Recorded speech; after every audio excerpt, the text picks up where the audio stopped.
రివిజన్లో ఒక 15 మినిట్స్లో ఫాస్ట్గా మనము తెలుసుకుందాము. సో మీ అందరికీ గుర్తుండుంటది, ఇది మొత్తం ఎన్ని శ్లోకాలు అనుకున్నాము?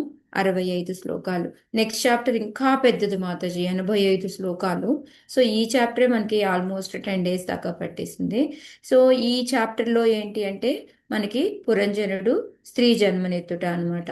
ఈ మొత్తం 65 శ్లోకాలని కూడా మనం డివిజన్ చేసుకోవడం మొదలు పెడితే దాంట్లో వచ్చేసి ఫస్ట్ 1 నుంచి 27 శ్లోకాల వరకు కూడా మనకి పురంజనుడు అనే అతను ఆ మనకి అతని శరీరం మీదకి ఈ వృద్ధాప్యం అనేది, కాలకన్య వీళ్ళందరూ రావడము, ఆ తర్వాత ఆయన ఎలా వీక్ అయిపోయాడు అని, ఆ తర్వాత వచ్చేసి అతనికి ఆ శరీరాన్ని వదిలి వెళ్ళిపోవడము, ఆ వదిలి వెళ్ళిపోయేటప్పుడు ప్రజ్వర రావడము, దాని వలన కా మన ప్రాణశక్తి అనేది ఏది ఉంటుందో సర్పములాగా అది చాలా ఇబ్బంది పడుతూ వెళ్తూ ఉంటుంది.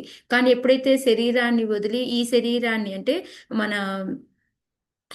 స్థూల శరీరాన్ని వదిలి సూక్ష్మ శరీరం ఒక్కటి వెళ్తున్నప్పుడు దాంతో పాటు ఇంకా ఏమేమి వెంబడిస్తాయి అంటే మన కోరికలు ప్లస్ మనతో పాటు ఆ ప్రాణశక్తి రెండు కూడా వెంబడిస్తాయి అనేసి. అంతేకాకుండా మనం ఎంతమంది జంతువుల్ని చంపున్నాము వాళ్ళందరూ కూడాను మనల్ని ఆ, పొడుస్తూ ఉంటాయి అని చెప్పేసి ఇవన్నీ కూడా మనం తెలుసుకుంటాం అనమాట. సో ఆ తర్వాత ఎప్పుడైతే ఆయన శరీరం నుంచి వెళ్ళిపోయిన తర్వాత ఆయన ముందు దాంట్లో భార్య గురించి ఎక్కువ ఆలోచిస్తూ ఉన్నాడు కాబట్టి అందుకని అతనికి నెక్స్ట్ దాంట్లో వచ్చేసి మనకి 28 నుంచి 32 వరకు చూసుకున్నామంటే అతనికి ఆడ అంటే విదర్భ రాజుకి వైదర్భి అనేసి మనకి జన్మ వస్తుందన్నమాట. సో ఆ తర్వాత వచ్చేసి ఆ వాళ్ళకి ఎవరు పిల్లలు పుడతారు అవన్నీ కూడా మనం చూసాం. మలయధ్వజతో పెళ్లి చేసుకోవడము ఆ విధంగా. నెక్స్ట్ 33 నుంచి మనకి 42 శ్లోకాల వరకు కూడా మలయధ్వజ ఏంటంటే పిల్లలు పుట్టడము, వాళ్ళకి రాజ్యాన్ని అప్పచెప్పేసి ఆయన అడవులకు వెళ్తాడనమాట. ఆ అడవులకి మలయధ్వజ అంటే గురువుతో సమానమని, ఆ గురువుతో పాటు ఈమె కూడా వైదర్భి కూడా సేవ చేసుకోవడాన్ని ఆయన అనుకరిస్తుంది. సో అక్కడికి వెళ్ళిన తర్వాత ఆయన ఫ్రూట్స్ అంటే కందమూలాలే తినుకుంటూ ఆ స్నానం చేసుకుంటూ తామరపరిని అలాగా 3 రకాల నదులు ఉంటాయి చుట్టూతా, వాటిలో స్నానం చేసుకుంటూ ఆయనకి భగవంతుడితో అంటే మన చైత్య గురువు లోపల ఉన్న పరమాత్మతోటి సన్నిహితంగా మాట్లాడడము చూడడము జరుగుతాయి. అంటే ఆయన దేహాన్ని వదిలేసి వెళ్ళిపోయాడు అని. అయితే అప్పటి వరకు కూడా ఆమె కంటిన్యూస్గా ఆయనకి సేవ చేస్తూనే ఉంది, మారు మాట్లాడకుండా అనమాట. మనకి 43 నుంచి 50 శ్లోకాల వరకు కూడా మెయిన్ లెసన్స్ అన్నమాట. మనకి ఎలా అయితే ఒక గురువు ఉన్నప్పుడు మనం ఎలా ఉండాలి, ఎలా సేవ చేయాలి, గురువు వెళ్ళిన తర్వాత ఎలా ఉండాలి అనేదన్నీ కూడాను మనకి ఇందులో తెలుస్తాయి అన్నమాట. సో ఎప్పుడైతే ఆమెకి సేవ ఎలా చేస్తూ ఉందంటే ఏ రోజు మంచిగా రెడీ అయ్యేది కాదు, బట్టలు గిట్టలు అన్ని అంటే ఏమీ లేకుండా ఒక జుట్టునంతా కూడా ఎలా పడితే అలా ఉంచుకొని ఆమె కూడా ఆయనకి ఏమి కంఫర్ట్గా ఉంటుందో అలా ఆమెకి సేవ చేయడమే తప్ప ఎక్కడ ఆయన ఏకాగ్రతకి భంగం కలిగించేలాగా ఎటువంటి పని కూడా చేయలేదన్నమాట. అంతేకాకుండా ఎప్పుడైతే ఆయన సేవ చేస్తూ ఉన్నప్పుడు ఆయనకు అర్థమైందో ఆయన శరీరం కాళ్ళు పట్టుకుంటే చల్లగా అయిపోతాయి అన్నమాట. సో వెంటనే ఆయన్ని చనిపోయాడు అని తెలుసుకొని బోరుమని ఏడుస్తుంది. ఒక రాజుగా నువ్వు చాలా జాగ్రత్తగా చూసుకోవాలి, అలాంటిది నువ్వు నన్ను వదిలేసి వెళ్ళావు, ఎట్లా కుదురుతుంది అనేసి ఏడుస్తుంది అనమాట.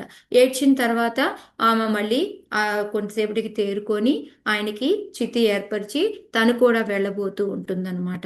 అలాగా మనము కూడా గురువు గారి ఇన్స్ట్రక్షన్స్ ఏవైతే ఉన్నాయో అవన్నీ ఫాలో అవ్వకపోతే మనం కూడా చనిపోయిన కిందే లెక్క. అందుకని మనం ఏదైతే గురువు చెప్పు ఉన్నారో వాటిని తూచా తప్పకుండా తర్వాత ఆయన లేకపోయినా కూడా ఆ వాణి అనేది ఉంటుంది కదా, దాన్ని గుర్తుపెట్టుకొని మనం చెయ్యాలి అనే లెసన్ మెయిన్ అనమాట మనకు అక్కడ. ఆ తర్వాత అప్పుడు అవజ్ఞాత అని ఎవరైతే ఒక పరమాత్మ బ్రాహ్మణుడి రూపంలో వస్తాడు, బ్రాహ్మణుడి రూపంలో వచ్చి 51 నుంచి 65 వరకు కూడా ఆమెకి జ్ఞానాన్ని అందిస్తాడనమాట. ఎటువంటి జ్ఞానం, మనం ఇద్దరిమి ఎవరిమి, ఎట్లా ఉండే వాళ్ళమి, నీకు నాకు డిఫరెన్స్ ఏంటి, ఇవన్నీ కూడా చెప్తారనమాట. సో లాస్ట్ 65 శ్లోకాలో నారదముని ప్రాచీన బర్హి చెప్తాడు, ఇలా ఈ కథ ద్వారా నీకు ఆత్మానుభూతి అంటే నువ్వు అంటే నీ రియలైజేషన్ తెలుసుకుంటావు అని నేను ఇది ఒక కథ రూపంలో నీకు నీకు తెలిపాను అని చెప్పేసి చెప్తాడనమాట.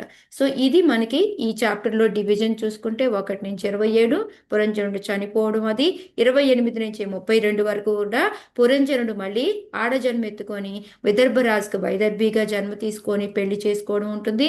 33 నుంచి 42 వరకు కూడా తర్వాత వాళ్ళ పిల్లలు పుట్టి ఆయన మలయధ్వజ ఎప్పుడైతే రాజ్యాన్ని విడిచి వెళ్తాడో ఆమె కూడా ఆయన ఫాలో అవడం, మలయధ్వజ ఏ విధంగా శరీరాన్ని విడిచి వెళ్ళాడు అనేది మనం తెలుసుకుంటాము.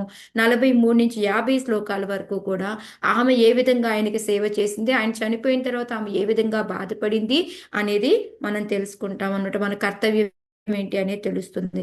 51 నుంచి 65 వరకు ఆమె కూడా చనిపోదాము అనుకున్నప్పుడు మనకి పరమాత్మ బ్రాహ్మణ రూపంలో వచ్చి ఆమెకి జ్ఞానం ఇస్తాడు.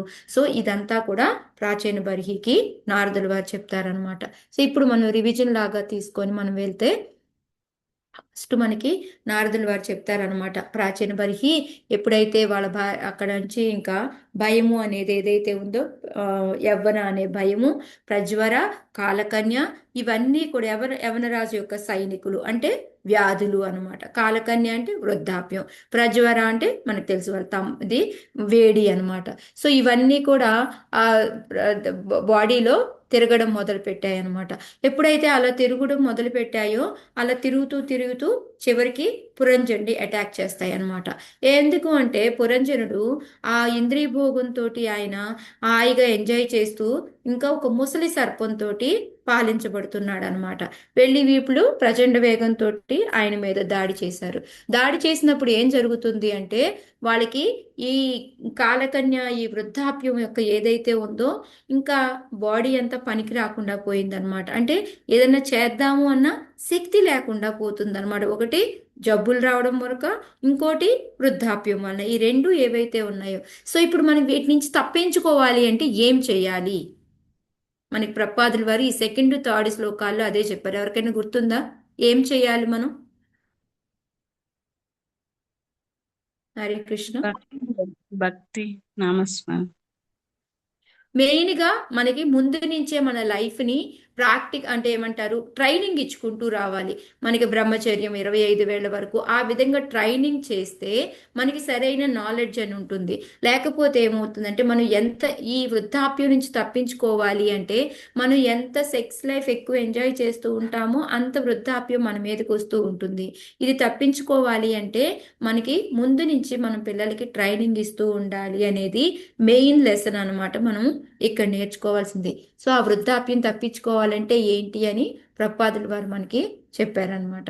నెక్స్ట్ ఏంటంటే ఈ కాలకన్ని దాడి చేసేటప్పటికి ఈ వీళ్ళంతా కూడా ఎప్పుడైతే పురంలోకి ఎంటర్ అయిపోయారో రకరకాలైన కష్టాలు కలుగుతున్నాయి. ఆ కష్టాలు అంటే మనం ఏమనుకున్నాము, మనకి తిన్నదరగకపోవడము, కళ్ళు కనిపించకపోవడము, ఇవన్నీ కూడా మనకి వస్తూ ఉంటాయి అన్నమాట. ఆ తర్వాత ఇంకా వాళ్ళు ఏ విధంగా అయితే ఆ కాలకన్య ఇంకా ఈ విధంగా ఉందో చిన్నగా ఏమవుతుంది, కుటుంబంలో ఉన్న వాళ్ళు కూడా ఈయనకేమో అమితమైన అనురాగం, ఓకే, కానీ ఎప్పుడైతే ఈ అనురాగం కలిగినందువలన ఆయన ఎక్కువగా వాళ్ళ గురించి ఆలోచించడం మొదలు పెట్టాడు. కానీ తర్వాత ఏమవుతుంది, వాళ్ళు ఫ్యామిలీ వాళ్ళు ఈయన పట్టించుకోవడం మానేశారనమాట.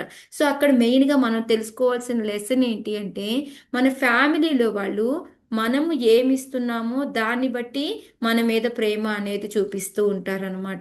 సో మనం పనికి రాకుండా పోతే మన మీద ఇంట్రెస్ట్ అనేది తగ్గిపోతూ ఉంటుంది. అందుకని ఒక మెయిన్ లెసన్ మనం ఇక్కడ తెలుసుకోవాల్సింది ఏంటి అంటే మనము ఫ్యామిలీ మెంబర్స్కి ప్రేమను చూపించాలి, వాళ్ళకి సర్వ్ చేయాలి, సేవ చేయాలి, కానీ వాళ్ళ మీద డిపెండ్ అవ్వకూడదు ఎమోషనల్గా మనం. ఎందుకంటే ఎంతో ఎక్కువగా అటాచ్మెంట్ పెట్టుకుంటూ ఉంటాము, ప్రతిదానికి వాళ్ళ గురించి అయితే ఎక్స్పెక్ట్ చేస్తూ ఉంటాం. సో అది చేయకూడదు. మన డ్యూటీ ప్రకారంగా మనం వాళ్ళకి సర్వ్ చేయాలి, వాళ్ళకి కావాల్సినవి అందించాలి, ప్రేమను చూపించండి. కానీ మనము ఆ ఎమోషనల్ అటాచ్మెంట్ ఉంటుంది కదా, వాళ్ళే నాకు అంతా అనేది, అది మాత్రం పెప్పకూడదు అనేసి మనం దీని నుంచి మనం నేర్చుకోవాలి అన్నమాట. సో ఈ విధంగా ఏంటంటే వాళ్ళందరూ రావడం, చివరికి ఆ కాలకన్య వలన, ఆ వృద్ధాప్యం వలన అందం పోవడము, శక్తిహీనుడు అవ్వడము, ఇవన్నీ కూడా బుద్ధి కూడా నష్టపడిపోవడము, ఇవన్నీ కూడా జరుగుతాయి అన్నమాట. సో జరిగేసి ఆయన ఏం చేద్దామన్నా, వాళ్ళ మీద పోరాడదామన్నా కూడాను వెళ్ళి ప్రజ్వర మీద కానీ, కాలకన్య మీద కానీ, ఆ యవన మీద కానీ ఆయన గెలవలేకపోతున్నాడు అనమాట వాళ్ళ మీద. ఎందుకంటే ఆయన శక్తి అన్నీ కూడా తగ్గిపోయినాయి కాబట్టి. ఆ తర్వాత ఏంటి అంటే మిగతా ఈ కొడుకులు వీళ్ళు కూడా పట్టించుకోవడం మానేశారు. వాళ్ళ నుంచి కూడా చిన్న చిన్నగా ఆయనకి ఆ ఏమంటారు వ్యతిరేకించడం అనేది కనపడుతూ ఉంటుంది, కానీ ఏమీ చెయ్యలేకపోతూ ఉంటాడనమాట. ఆ తర్వాత ఇంకా ఈ ఎవరైతే ఉన్నారో అందరూ కూడా వ్యతిరేకం అవ్వడము ఇవన్నీ చూసి చింతాక్రాంతుడవుతాడు. ఇదేంటి ఇలా నన్ను పట్టించుకోవట్లేదు, పిల్లలు ఇలా అయిపోయింది ఏంటి అనేసి. కానీ దానికి ఏమీ చెయ్యలేని పరిస్థితి అతనిది. ఎందుకంటే ఓల్డ్ ఏజ్ కాబట్టి అతనేమీ చెయ్యలేడనమాట. సో ఇంక ఈ విధంగా ఉన్నప్పుడు ఇంకా అతను ప్రజ్వర ఏం చేశాడు, ఇక మా అన్న కోసం అనేసి నేను ఇంకా ఏదో ఒకటి చెయ్యాలి అనేసి ఆ విపరీతమైన వేడి అనే దాన్ని కలగజేశాడు అనమాట. సో దానికి ముందు మనకి చెప్తారు, మనకి ఎందుకంటే ఈ పుత్రులు ఈ వీళ్ళందరి మీద మనకి మమతానురాగాలు ఉండడం వలన మనము ఈ భ్రాంతిలో ఉంటాం అనమాట. ఇదేంటి నన్ను ఇలా వదిలేశారు పిల్లలు, నన్ను ఈ విధంగా అని. అదే కనుక మనకి ముందే మనకి ఈ నాలెడ్జ్ అంతా ఉందనుకోండి, మనం అప్పుడు మనం చింతాక్రాంతులం అవుతామా? అవ్వం కదా. సో అదే ఇక్కడ మనకి చెప్తూ ఉన్నారనమాట. సో ఇక ఆయన కబళించడము, ఆ విధంగానే ఏమంటారు ఈ ప్రజ్వర రావడము, మంటలాగా రావడం, అందులోనే మనకి విష్ణు జ్వర శివ జ్వర అని ఇద్దరు ఉంటారని చెప్పుకున్నాం మనము. సో ఆ విధంగా ఆయన జ్వరం వచ్చి అంటే మనిషి ప్రాణం వదిలేసి ఆయన వెళ్ళిపోయాడు అనమాట. సో ఆ వదిలేసినప్పుడు ఎప్పుడైతే ఒక మంట లాంటిది వస్తుందో ఫస్ట్ ఎవరు బయటపడాలి అని అంటారంటే, ఒక త్వరలో చెట్టుకి మంట వస్తే పాము ఎలా అయితే తప్పించుకోవాలి అనుకుంటుందో, ఈ ప్రాణశక్తి చాలా ముసలిగా ఉంటుంది, ఆమె కూడా తను కూడా తప్పించుకోవాలి అని ట్రై చేస్తుంది. కానీ ఎక్కువ బాధపడేది ప్రాణశక్తి అనమాట. ఎందుకంటే ఏమంటారు దీంతో అటాచ్మెంట్ ఎక్కువ ఉంటుంది, ఈ శరీరాన్ని వదిలి వెళ్ళాలి అని ఉండదన్నమాట. కానీ మంటలు మండుతున్నాయి కాబట్టి అక్కడి నుంచి వెళ్ళిపోవాలి కాబట్టి వెళ్ళిపోతూ ఉంటుంది. అంతేకాకుండా మనం మళ్ళీ కూడా చెప్పుకున్నాము, ఎప్పుడైతే ఈ సర్పము కూడా అక్కడి నుంచి బయటపడాలి అని అనుకుంటుందో ఎక్కువ బాధపడేది తనే అని కూడా మనము చెప్పుకున్నాం అనమాట.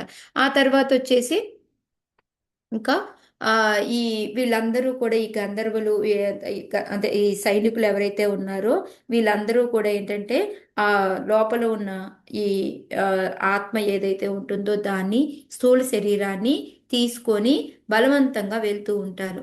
కానీ వెళ్ళాలని ఉంటుందా సూక్ష్మ శరీరానికి స్థూల శరీరాన్ని వదిలి?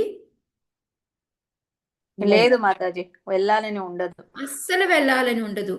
ఇవన్నీ కూడా ఎంత ప్రతిఘటించినప్పటికీ కూడా అది అవ్వదనమాట. బలవంతంగా తీసుకొని వెళ్తూ ఉంటారు. అందుకే ఆ టైంలో ఎంత బిగ్గరగా రోధిస్తుంది అంటే మనకి అంతగా రోధిస్తూ ఉంటుందన్నమాట. సో రోధించినా సరే ఆ రోధించడంలో కూడా ఎప్పుడు కూడా అప్పుడు కూడా ఎవరి గురించి ఆలోచిస్తుంది, అయ్యో ఇప్పుడు నేను వెళ్ళిపోతే ఎట్లాగా నా భార్య నా పిల్లలు ఎవరు చూసుకుంటారు, నా భార్యకి ఎంతమందిని పోషించడము, ఈ తెలివితేటలన్నీ కూడా లేవు కదా అనేసి ఆ భార్య గురించి ఆలోచించడం మొదలు పెడతాడనమాట. ఎందుకు ఇదంతా ఆలోచిస్తున్నాడు అంటే ఆయనకి నేను నాది అనే భావన కలగడం మూలంగానే ఈ విధంగా ఆలోచిస్తున్నాడు అని చెప్తున్నారనమాట. అదయిన తర్వాత ఇంకా అతను భార్య గురించి థింక్ చేయడం మొదలుపెట్టాడు. నా భార్య ఎలా సేవ చేసింది నాకు, అయ్యో నేను లేకపోతే నేను తినదు తను, నేను కొంచెం విడిగా వెళ్ళిపోయినా ఎంతో బాధపడుతూ ఉంటుంది అని చెప్పేసి ఆ కుటుంబ పోషణ అంతా కూడా నా భార్య ఎలా తీసుకుంటుంది అని ఈమె గురించే అనమాట. అంతా కూడా 22 శ్లోకాల వరకు, 18 నుంచి మనకి 22 శ్లోకాల వరకు ఎప్పుడైనా నేను సరిగ్గా ఉండకపోయినా కూడా, నేను ఎప్పుడైనా చివాట్లు పెట్టినా కూడా మౌనంగా ఉండి ఆమె సహించేది అనేసి తన గురించి, అంటే శరీరం విడిచి వెళ్ళేటప్పుడు ఎవరి గురించి ఆలోచించాడు? భార్య గురించే. కొడుకులు కూతుళ్ళు గురించి ఆలోచించాడు, కానీ ఎక్కువగా ఎవరి గురించి ఆలోచించాడు? భార్య. నాకు భార్య ఏ విధంగా సేవ చేసింది, ఇంత చేసింది, నేను లాస్ట్లో ఆమెకి ఏమీ చేయలేదు, అయ్యో తను ఎట్లాగా, ఈ విధంగా అన్నీ కూడాను ఈ కుటుంబ బాధ్యతలు ఎలా మోస్తుంది, వీటి గురించే ఆలోచిస్తూ ఆయన చనిపోయాడనమాట.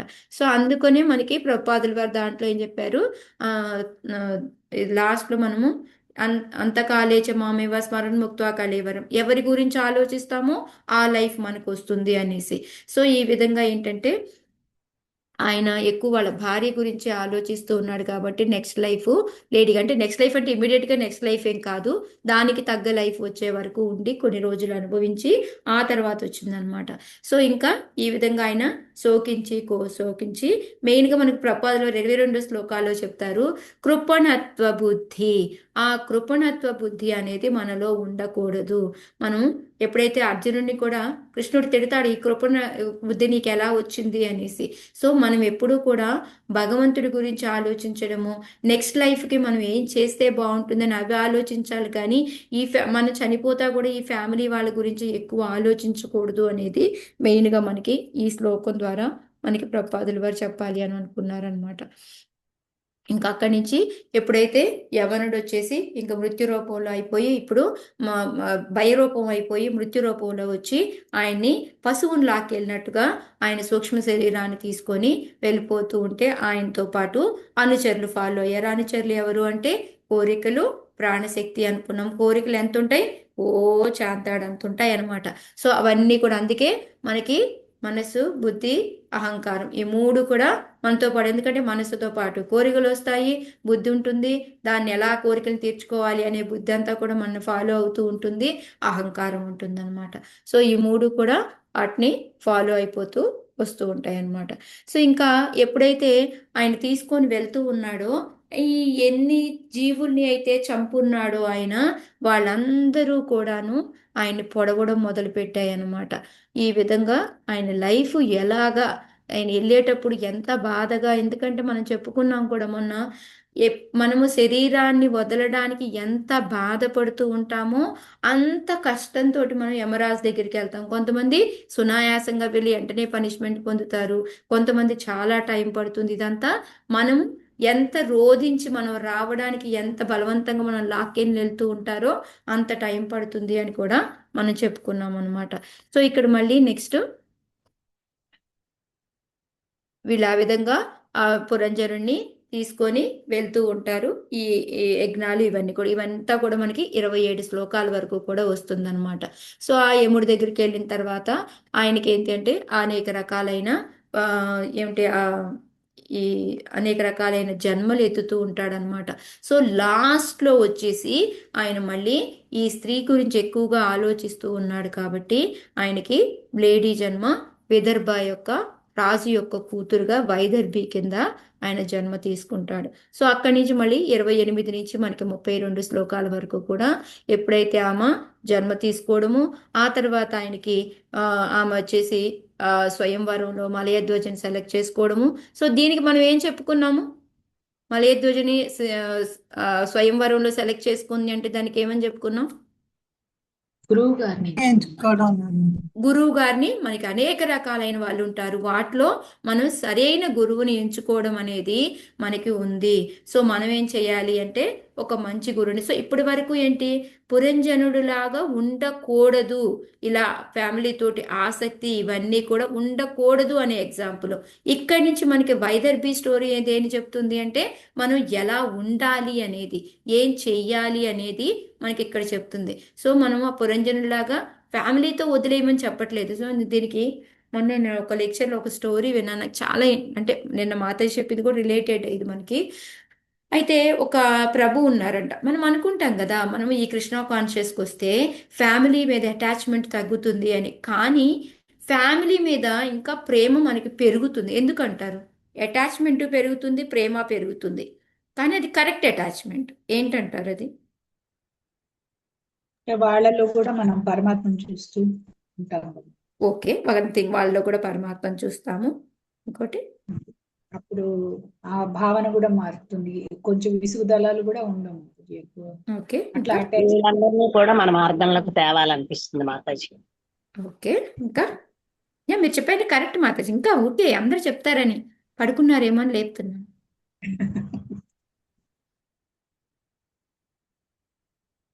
కరెక్ట్. ఏంటి అంటే మనము అక్కడి నుంచి మన డ్యూటీని పర్ఫెక్ట్గా చేస్తాం మాతాజీ. నాకు ఈ డ్యూటీ భగవంతుడు ఇచ్చాడు కాబట్టి నేను ఈ పిల్లల్ని ప్రాపర్గా పెంచాలి, ప్రాపర్గా చేయాలి, ప్రాపర్గా నిన్నేనా ఇవాళ నేను ఒక ఎక్కడ ఇంగ్లాండ్ మాతాజీ ఎవరో ఆ మాతాజీ మాయాపూర్లోనో అయితే ఇక్కడ వచ్చి సెటిల్ అయిపోయింది. ఆ మాతాజీ చెప్తుంది, నేను ఇంగ్లాండ్ గురించి బ్యాడ్గా చెప్తున్నాను అని ఏమీ అనుకోకండి, మాకు అక్కడ అసలు ఒక విలువ అనేది ఒక కల్చర్ అనేది ఏమీ లేదు. చక్కగా ఇండియాలో కూడా ఇప్పుడు ఉంది అని నేను చెప్పట్లేదు, బట్ కొంతమంది ఫాలో అవుతున్నారు. ఒక కల్చర్ అనే ఫీలింగ్ ఇక్కడికి వస్తే ఉంటుంది. ఏంటి అంటే ఇప్పుడు ఫ్యామిలీ అంటే మన అత్త వాళ్ళని అందరూ కలిసి ఉండడము. ఇప్పుడు ఎవరికి వాళ్ళే అయిపోతున్నారు, ఒక్కొక్క సింగిల్ ఫ్యామిలీ వాళ్ళ పిల్లలు వాళ్ళే. ఇప్పుడు అలా కాకుండా అందరూ కలిసి ఉండడము, అందరినీ సమంగా తీసుకొని పోవడము, వాళ్ళందరూ కలిసికట్టుగా ఉండడము. అంతేకాదు ఇప్పుడు చూడండి, ఆమె అంట తిలకము అది పెట్టుకుంటుందంట. అందుకు అంత షో ఆఫ్ నీకు, ఎందుకు ఆ తిలకం పెట్టుకుంటావు, దాన్ని తీసేయచ్చు కదా అని అంటే. ఇప్పుడు ఒక డాక్టర్ డ్రెస్ వేసుకొని నేను డాక్టర్ని స్టెతస్కోప్ వేసుకెళ్తూ ఉంటే బాగానే ఉన్నప్పుడు, నేను భగవంతుడి యొక్క సేవలో ఉన్నాను, భగవంతుడి యొక్క అంశాన్ని అని నాకు నేను తెలిసి చెప్పుకునేలాగా భగవంతుడి గురించి నేను తిలకం పెట్టుకుంటే నేను నా గ్రేట్నెస్ చెప్పుకోవద్దా, నాకు భగవంతుడితో అటాచ్మెంట్ ఉంది అని నా భగవంతుడికి సంబంధించిన గుర్తు నేను పెట్టుకుంటే దానికి మీరందరూ ఫీల్ అవ్వాల్సిన పని ఏంటి? ఇది నామోషి అంటే ఇప్పుడు ఇండియాలో కూడా చాలా మంది నామోషిగా ఫీల్ అవుతున్నారు అని చెప్తుందనమాట. సో అది చూడండి ఎంత అంటే మనం అనుకుంటాము, కానీ ఇంకా మనకి ఆ ఫ్యామిలీ అందరినీ కలిసి ఉంచుకోవడము, అందరితో పాటు వెళ్ళాలి అనుకోవడము, ఇంకా అటాచ్మెంట్ పెరుగుతుంది అనమాట. సో ఇక్కడ ఒక అభిషేక్ ప్రభు అనేసి ఒక ప్రభు ఉన్నారు. ఆయన పూణే దాంట్లో ఉంటారు. ఆయన బ్రహ్మచర్యంలో ఉన్నారనమాట. బ్రహ్మచర్యంలో ఉండి ఇంకా ఆయన ఏంటంటే టోటల్గా ఇంకా ఫ్యామిలీని అంతా వదిలేసి వచ్చి ఇక్కడే ఉంటున్నారు. తర్వాత ఇంకేమన్నారంటే ఇంకా నేను ఇంకా సన్యాసం తీసుకోవడానికి రెడీ అయిపోతాను అనేసి ఇంకొక నెలలోనే ఏమో ఆయనకి సన్యాసం తీసుకోవాలన్నమాట.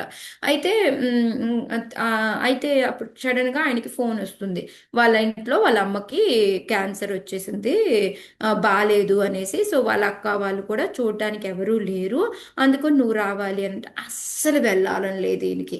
కానీ ఈయనకి విలువలు తెలుసు కాబట్టి తల్లిని చూసుకోవాలి, తప్పదు. సో అందుకని అందరూ ఓకే నో ప్రాబ్లము, వెళ్ళు 2 నెలలు ఎన్నో నెలలు ఎంతో ఉంటుంది అది చేసుకొని నువ్వు తర్వాత వచ్చిన తర్వాత మళ్ళీ ఇక్కడే నీ లైఫ్ నువ్వు లీడ్ చేసుకుందువు అని చెప్పారంట. సరే అనేసి ఆయన వెళ్ళాడంట. వెళ్ళి అలా నెల 2 నెలలు అనుకుంది, 2 ఏళ్ళు. కానీ ఆ 2 ఏళ్ళు కూడా ఆయన ఎంత సేవ చేశాడు అంటే వాళ్ళ అమ్మకి ఒక చిన్న పిల్లలాగా రోజు ట్రీట్మెంట్కి తీసుకెళ్ళడం, తీసుకురావడము, ఆమెకి ప్రసాదం చేసి పెట్టడము, కాళ్ళు తుడవడము, కడగడము, ఇంక ప్రతిదీ కూడా ఇంకా డీప్గా అనమాట. విడిగా నార్మల్గా ఉంటే అంత చేసేవాడో లేదో తెలియదు, ఇంకా ఎక్కువగా చేశాడనమాట సేవ. ఇంకా హాస్పిటల్ తీసుకురావడము, ఇది తెలుసు కదా క్యాన్సర్ అంటే పెడుతూ ఉంటారు కదా కరెంట్వి, ఈ ఇవన్నీ చేయించడము, ఇవన్నీ చేసేసిన తర్వాత హాస్పిటల్లో వాళ్ళు చెప్పారంట ఇంక వేస్ట్ అయ్యా, ఇంకా ఆమె చనిపోయినట్టే లెక్క, ఎంత చేసినా కూడా వేస్టేను, ఇంకా నువ్వు ఇంటికి తీసుకెళ్ళు అనవసరము అని చెప్పారంట. సో అప్పుడు ఆయన మళ్ళీ ఇక్కడ బృందావనంలో హాస్పిటల్కి వాళ్ళతో డిస్కస్ చేసి హాస్పిటల్కి తీసుకెళ్ళాడంట. హాస్పిటల్కి తీసుకెళ్ళిన తర్వాత కరెక్ట్గా ఆ టైంలో ఆయన హాస్పిటల్కి తీసుకెళ్ళినప్పుడు గౌరీ పూర్ణిమకి ముందు 2-3 రోజుల ముందు ఏమో అంటే తీసుకెళ్ళింది. సో ఇప్పుడు ఏంటి అక్కడ అందరూ చాంటింగ్ చేస్తూ ఉన్నారు హాస్పిటల్లో, గౌరీ పూర్ణిమ సెలబ్రేషన్స్ అవుతూ ఉన్నాయి, ఇవన్నీ కూడా జరుగుతూ ఉన్నాయంట. సో గౌరీ పూర్ణిమకి ముందు రోజు ఆమె చనిపోతుందంట. సో వెంటనే ప్రభుకి కాల్ చేశాడంట, ఆయన పూణే ప్రభుకి కాల్ చేశాడంట, ఇట్లా మా మదర్ చనిపోయింది అని ఏడ్చుకుంటూ. కానీ ఆయన ఏడ్చుకుంటూ ఏం చెప్పారో తెలుసా? ఈ సేవ చేశాను కానీ నేను ఇక్కడ టెంపుల్లో సేవ అంతా కూడా నాకు పోయింది అనేసి అతను బాధపడదు. అంటే ఈ 2 ఏళ్ళలో చూశాడు కదా అటాచ్మెంట్ కూడా ఉంటుంది, ప్లస్ ఇక్కడ ఈ సేవ కూడా పూర్తిగా చేసుకోలేదు అని. కానీ అప్పుడు ప్రభు చెప్పి ఓదార్చారంట, నువ్వు పర్ఫెక్ట్గా నీ డ్యూటీ నువ్వు చేసావు. అలా అని ఆయన చాంటింగ్ మారడం కానీ, ప్రసాదం తీసుకోవడం కానీ, ప్రసాదం ఆమె కొండి పెట్టడం కానీ ఇలాంటివి ఏవి కూడా మానలేదు ఆయన. ఒక పక్క ఆయన మదర్ని చూసుకుంటూ మళ్ళీ ఇది చేశారు. సో మదర్ని కూడా ఎక్కడికి తీసుకెళ్ళాడు? బృందావనం తీసుకెళ్ళాడు. ఆ బృందావనంలో ఆమె శరీరం వదిలింది. ఎంతకన్నా ఇంకేం కావాలి? నువ్వు చక్కగా బ్రాహ్మణులందరి మధ్యలో దహన సంస్కారాలన్నీ కూడా జరిగిపోతాయి అన్నమాట. ఆ తర్వాత మళ్ళీ ఆయన వచ్చి మళ్ళీ ఇక్కడికి వచ్చి మళ్ళీ టెంపుల్లో ఇదైపోతూ ఉన్నారనమాట. సో అందుకని మనము మన డ్యూటీని మనం ప్రాపర్గా చేస్తూ అటాచ్ అవ్వకుండా ఉంటాము. అంతే తప్ప మన అటాచ్మెంట్ లవ్ ఈ ఫ్యామిలీ మీద ఉండవు అని అనుకోవడం తప్పు అనేసి ఆ స్టోరీ వింటా ఉంటే నాకు గుర్తొచ్చింది. ఇప్పుడు మనం ఫ్యామిలీతో అటాచ్మెంట్ పెట్టుకోవద్దా అంటే పెట్టుకోవాలి. అది ప్రాపర్ అటాచ్మెంట్. వాళ్ళని నేను ప్రాపర్గా చూడాలి, ప్రాపర్గా పెంచాలి అని ఇది అనమాట. అంతేకాని ఇప్పుడు మనము ఆ, ఏంటంటే ఎక్కువగా అటాచ్మెంట్ అంటే ఏంటి అని అంటే ప్రభు అడిగితే చాలామంది రకరకాలుగా చెప్పారు. కానీ మనం దేనికైతే భయపడతామో అది మన అటాచ్మెంట్. సో నాకు కూడా నేను కౌంట్ చేశాను. ఇప్పుడు మనం ఎటైనా వెళ్తే మన ఫ్యామిలీ ఏమైంది అని భయపడ్డాము అంటే మనకి ఫ్యామిలీతో అటాచ్మెంట్. అలా కాకుండా నా భక్తి ఏమైంది అంటే భక్తితో అటాచ్మెంట్. సో ఆ విధంగా అనమాట. మనకి ఫుడ్తో అటాచ్మెంట్ ఉంటే అమ్మో నాకు ఫుడ్ దొరకదేమో అక్కడికి వెళ్తే, ఈ భయం ఉందంటే ఫుడ్తో అటాచ్మెంట్. సో ఈ విధంగా ఏంటంటే మనం ఏ అటాచ్మెంట్ పెట్టుకోవచ్చు. అది ఏ విధంగా అంటే అది లేకపోతే సర్వైవ్ అవ్వలేమో ఆ విధమైంది కాదు. అటాచ్మెంట్ ప్రాపర్ అటాచ్మెంట్ పెట్టుకొని వాళ్ళని లీడ్ చేయడం అనేది కరెక్ట్గా ఉండాలి అనేది మనకి ఈ 1-27 శ్లోకాల్లో మనం తెలుసుకోవాల్సిన లెసన్ అనమాట. ఓకే, సో మనం వదిలేయాలని కాదు ఫ్యామిలీతో ఉంటూనే మనం లీడ్ చేయొచ్చు అనేది మనము దీని ద్వారా మనకి ప్రపాదులు వారు చెప్పాలనుకుంటున్నారు అనమాట. సో ఆ తర్వాత ఏంటంటే 28 తర్వాత ఆ వైదర్భి వచ్చేసి సెలెక్ట్ చేసుకోవడము మలయధ్వజ అనే రాజుని. మలయధ్వజ అనే రాజు ఒక మంచి డివోటీ. వాళ్ళిద్దరికి పెళ్ళైతే ఎవరు పుడతారు? హరే కృష్ణ. ఒక ఆడపిల్ల 7 మగపిల్లలు ఎస్, పుడతారు. శ్యామలాక్షి అని ఆ అమ్మాయి ఒక ఆడపిల్ల పుడుతుంది. ఆ తర్వాత ఆమె కళ్ళు ఎప్పుడు కూడా భగవంతుడి కోసం చూస్తూ ఉంటాయి అన్నమాట. భగవంతుడి మీదే దృష్టి సారిస్తూ ఉంటుంది. అంటే మనం ఎప్పుడైతే ఒక గురువు గారిని చేశామో మన కళ్ళు కూడా ఏంటంటే భక్తి వైపే మనకి ఆసక్తి రుచి అనేది మనకు వస్తూ ఉంటాయి అని. తర్వాత 7 కొడుకులు పుట్టారు. వాళ్ళు శ్రవణం కీర్తనం స్మరణం ఇవన్నీ. లాస్ట్లో పాదసేవనం పాదసేవనం కాదు, లాస్ట్లో వచ్చేసి సఖ్యం ఆత్మ నివేదనం కాకుండా మిగతా ఉన్న 6 కూడా అనమాట. శ్రవణం కీర్తన స్మరణం వందనం కూడా కొడుకులు పుడతారనమాట. సో ఈ 7 కొడుకులు అనమాట. మళ్ళీ కూతురిది ఇంకా చూసుకున్నామంటే ఈ కొడుకులకి మళ్ళీ కొడుకులు కొడుకులు కొడుకులు అలాగా కోట్లాది మంది పుత్రులు వస్తారనమాట. ఇదంతా కూడా ఏమనుకున్నాం మనము, ఎలా అయితే మనము శ్రవణం చేస్తూ ఉన్నాము, కీర్తనం చేస్తూ ఉన్నాము, రకరకాల భగవంతుడి యొక్క లీలలు చేస్తూ ఉంటాము. అర్చనంలో ఏంటంటే ఓన్లీ ఒక కృష్ణుడే కాదు, మనం అవతారాలన్నీ పెట్టుకొని విష్ణు తత్వాలు చేసుకుంటూ ఉంటాము. మళ్ళీ ఒక్కొక్క దాంట్లో మనకి 12 రకాలైన ఏమంటారు రసాలు ఉన్నాయి. వాటిలో ఒక్కొక్క రసంతో ఒక్కొక్కరికి పూజ చేస్తూ ఉన్నాం. సో ఇలాగా మనకి ఆ భక్తి అనేది ఏంటంటే రకరకాలుగా వేరే వేరే విధానాలుగా పెరుగుతూ ఉంటుంది అని చెప్పేసి మనం చెప్పుకున్నాం. సో ఇది ఎలాగా అంటే వీళ్ళు ఒక మన్వంతర కాలమే కాకుండా ప్రపంచాన్ని అలా ఇప్పటికి కూడా పాలిస్తూ ఉన్నారు అని అంటే దాని మీనింగ్ ఏంటంటే ఆ గురువు యొక్క సందేశాలు అనేది ఎప్పటికీ కూడా పోవు. ఒకరి తర్వాత ఒకరికి అవి కంటిన్యూగా అవుతూనే ఉంటాయి అని కూడా మనం నేర్చుకున్నాం అనమాట. సో ఆ విధంగా ఆయన తర్వాత కూతురికి వచ్చేసి ఎవరిని, అగస్త్య మునిని పెళ్లి చేసుకుంటుంది అనమాట. అగస్త్య ముని అంటే మనస్సు అనుకున్నాము. సో ఎప్పుడైతే ఈ రుచి ఆసక్తి అనేది మనకి మనస్సుతో కలిపి ఉంటుందో, కంట్రోల్డ్ మనస్సుతో ఉంటుందో అప్పుడు మనకి దృఢచిత్తుడు అనే కొడుకు పుట్టాడు అని చెప్తా. అంటే మనలో ఏంటి అంటే ఆ దృఢ చిత్తంతో మనం ఇంకా దృఢంగా ఆ భక్తిని చేసుకోవడం అనేది మొదలు పెడతాము. సో మళ్ళీ వాళ్ళకి పిల్లోడు ఇద్మవాహనుడు, అంటే శాస్త్రపరంగా గురువు చెప్పిన దాన్ని శాస్త్రపరంగా దాన్ని ఫాలో అవుతూ ఉంటాడు అని చెప్పేసి మనం చెప్పుకున్నాం అనమాట. ఆ తర్వాత ఏంటంటే ఇంకా అందరికీ కూడా పిల్లలు పుట్టున్నారు కాబట్టి మలయధ్వజుడు ఏం చేశాడు, ఆ రాజ్యాన్ని పుత్రులకి విభజించి ఇచ్చేసి అక్కడి నుంచి నేను ఇంకా ఏకాంత భజన చేసుకోవాలి అనేసి ఏకాగ్రతతోటి కులాచలము అనేది ఒక ప్రదేశానికి వెళ్ళాడు అనమాట. ఆ కులాచలము అంటే ఏంటి అంటే మనకి వెంకటాద్రి కొండ అనమాట. సో అక్కడికి వెళ్ళాడు అని చెప్పేసి చెప్పుకున్నాం అనమాట. సో దీని యొక్క సందేశం ఏమనుకున్నాము, ఇలా ఆయన వెళ్ళిపోవడం, పుత్రులకి ఇచ్చి వెళ్ళిపోవడాన్ని ఎవరికైనా గుర్తుందా? గురువు శిష్యులకి యా అప్పచెప్పి వెళ్ళడం. శిష్యులకి ఇవ్వడం అనమాట. ఎప్పుడైతే శిష్యులు ఉన్నారో వాళ్ళు ఏంటంటే ఆ స్టేజ్కి వచ్చారు, వాళ్ళు సంభాళించగలరు అనుకున్నప్పుడు దాన్ని వాళ్ళకి ఇచ్చేసి ఈయన ఏంటంటే లాస్ట్లో ఓన్లీ భగవంతుడి మీద ఏకాగ్రత కుదుర్చుకోవడానికి వెళ్తాడనమాట. సో అలా మరి ప్రపాదుల వారు ఎందుకు వెళ్ళలేదు అంటే ప్రపాదుల వారికి ఏంటంటే ఎవరు కూడా ఆ స్టేజ్కి రాలేదు, అందువలన ఆయనకి తప్పలేదన్నమాట, ఉండాల్సిన అవసరం ఆయనకి వచ్చింది. సో ఈ విధంగా మనకి మళ్ళీ 33 నుంచి 42 శ్లోకాల్లో ఏంటంటే మలయధ్వజ వాళ్ళ పుత్రులకు అప్పచెప్పి అక్కడి నుంచి ఆయన వెళ్ళడం, కందమూలాలు తినడము, అక్కడ 3 రకాలైన నదులు ఉంటాయి, ఆ నదుల్లో ఏంటంటే స్నానం చేయడం, అవి అంటే గృహ సౌకర్యాలన్నిటినీ కూడా వదిలేసి ఆమె భార్య కూడా ఆయన ఫాలో అవ్వుకుంటూ వెళ్ళిపోతుంది అనమాట. సో వెళ్ళి అక్కడికి వెళ్ళిన తర్వాత స్నానాలు చేయడము, చక్కగా జ్ఞానాన్ని ఆయనకి ఏదైతే మనకి ఒక ఆత్మకి పరమాత్మకి డిఫరెన్స్ ఏంటి, దేహానికి ఈ మూడిటికి ఉన్న డిఫరెన్స్ అంటే అవిద్య పోయి ఆయనకి ఫుల్గా జ్ఞానం అంటే ముందు లేదా అంటే ఉంది, బట్ ఏంటంటే ఇప్పుడు ఇంకా ఇంకా పెరిగి డైరెక్ట్గా భగవంతుడితోటి ఆయన డిస్కస్ చేసే స్టేజ్కి వచ్చారనమాట. అంటే పరమాత్మతోటి లోపలే ఆయన 6th సెన్స్ ఏదైతే ఉంటుందో అది చెప్తూ ఉంటే ఈయన అర్థం చేసుకునే స్టేజ్కి కూడా వచ్చారు అని చెప్పేసి చెప్తూ ఉన్నారనమాట. సో ఈ విధంగా మనం కూడా ఏంటంటే గురువుని మనం కూడా ఒక్కొక్కసారి ఫాలో వెళ్ళాల్సి వస్తుంది గురువుకి సేవ చేయడం కోసమని మనం చెప్పుకున్నాం అనమాట. సో ఈ విధంగా ఆయన ఎప్పుడైతే ఆ విధంగా తీవ్రమైన తపస్సు చేసుకుంటూ ఒకే దేహాన్ని వదిలేసి అంటే భగవంతుడితో ఆ నాలెడ్జ్ని పొంది వదిలేసి వెళ్ళాడు. సో మనకి ఆత్మ పరమాత్మ దేహం డిఫరెన్స్ ఏంటి మాతాజీ, ఏం తెలుసుకున్నాం, ఎవరైనా చెప్తారా? ఇంకొకసారి క్వశ్చన్